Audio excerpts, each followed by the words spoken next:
I just got back from vacation with my husband's family on the East Coast, and I noticed this funny thing about myself.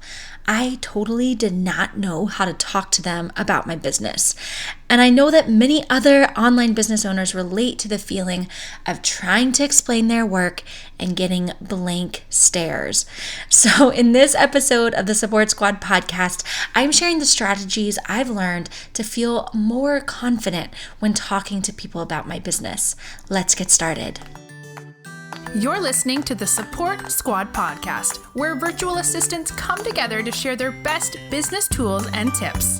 Virtual assistant for life coaches Sharon Nissen created the Support Squad with a firm belief in community over competition.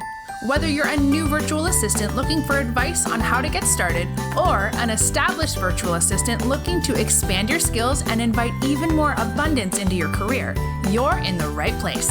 Working from home doesn't have to be lonely. We're in this together. Now, here she is, the host of the Support Squad podcast, Sharon Nissen. Hey, thank you so much for tuning in to another episode of the Support Squad podcast. I have had a whirlwind 2 weeks. I spent a fun and relaxing week with my in-laws at their beautiful beach house on the Chesapeake Bay. It is seriously the most beautiful place. There are gorgeous views of the bay outside of every window.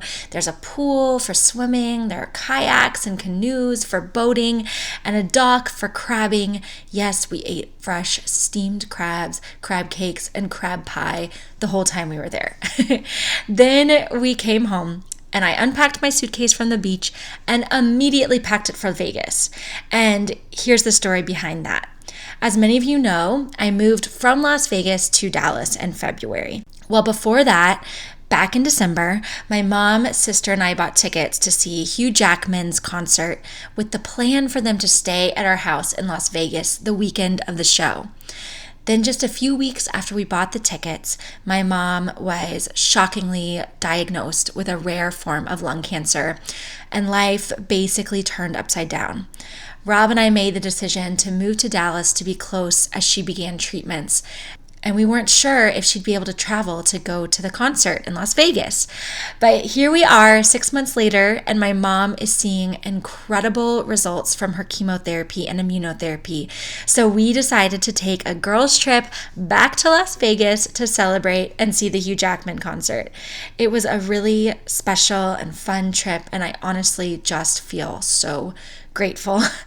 So I came back home pretty exhausted and with a lot of reflections. And one thing that kept coming to mind was how weirdly uncomfortable I felt when family members or strangers asked me about my work.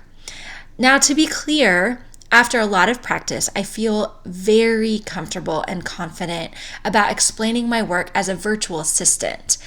But now I have this new piece of my business with the podcast and the membership site. And while I am so proud of those things, I found that I really stumbled when people asked me about them.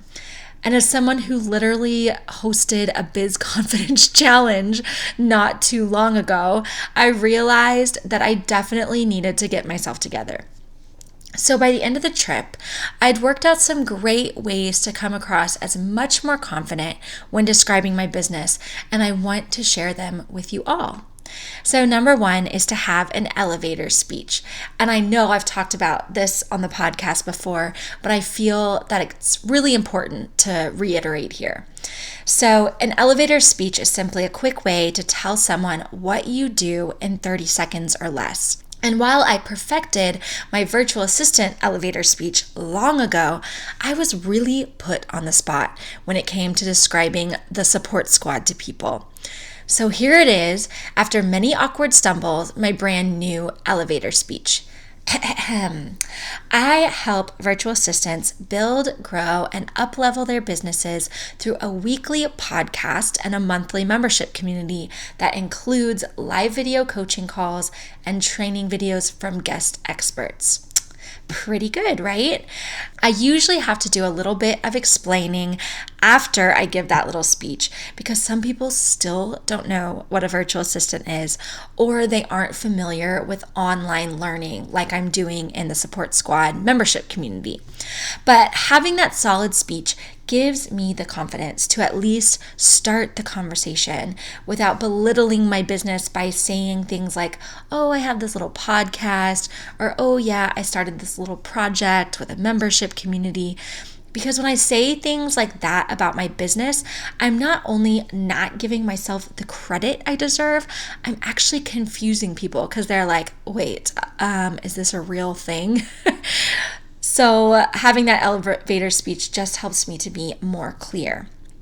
So tip number 2, another way to feel more confident when talking about your business is to have a list in your head of a few things you've accomplished in your business that you're really proud of. For example, when I give my elevator speech to people only to receive blank stares, I can follow it up by saying something like, launching the podcast has been so exciting. 300 people download it each week and they're learning to become virtual assistants.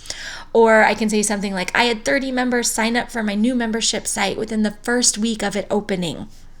Having numbers or quantifiable accomplishments to share with others gives you something tangible and makes your virtual business seem a little more real. I'm talking about to those who haven't caught on yet to our very booming industry. So as a virtual assistant, you could say something like, I helped one of my clients reach 10,000 followers on Instagram this year. Or I signed 3 new clients this month and I'm helping them with their social media. Make sure to choose things that you are truly proud of because that pride and enthusiasm is contagious and it also reads as confidence. All right, so my third tip, don't worry about what the other person is thinking. I found that when I was trying to explain my new ventures to friends and family, I was so worried about what they were thinking that I ended up not being clear. I kept thinking, oh my gosh, they think this is a fake business. They're wondering why I don't get a real job. And because of that inner dialogue, I'd get tripped up on my words by trying to over-explain or over-justify my work and what I do. So as long as you are clear in your head about how to explain your work, there is no reason to worry about what the other person is thinking. Often people aren't really listening to our every word, right? What they're really paying attention to is how confident you seem when you're speaking and how excited you seem about your business. Which leads me to my next point. Pay attention to your body language. Make sure you're using all of those tried and true tips for appearing more confident. So stand up straight, don't fidget, make rock solid eye contact, smile, appear energetic by motioning with your hands and standing in an open stance. All of these things help to make you look more grounded and more sure of yourself. I found that before I was consciously working on appearing more confident, I tended to fidget and avoid eye contact. Practicing your elevator pitch in the mirror, though slightly awkward, will help you to say it with ease so that you can focus on your body language when it actually comes time to say it out loud to a real human person. So when you put all of these little tips into practice, you're going to find that people become much more engaged with what you're talking about.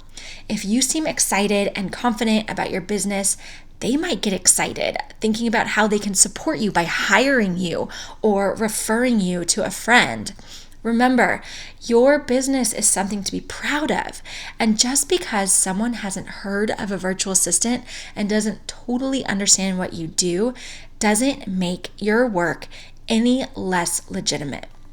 And hey, if this episode was helpful to you at all, it would mean so much to me for you to leave a review of the podcast. I hear from virtual assistants every day who say that this podcast is really helping them as they're building their business. And when you leave a review, it helps others find the podcast too. So if you've been listening for a long time and haven't left a review yet, I'd love for you to head over to iTunes right now and give me some love. I can't wait to hear from you. Until next time, Boss Babe.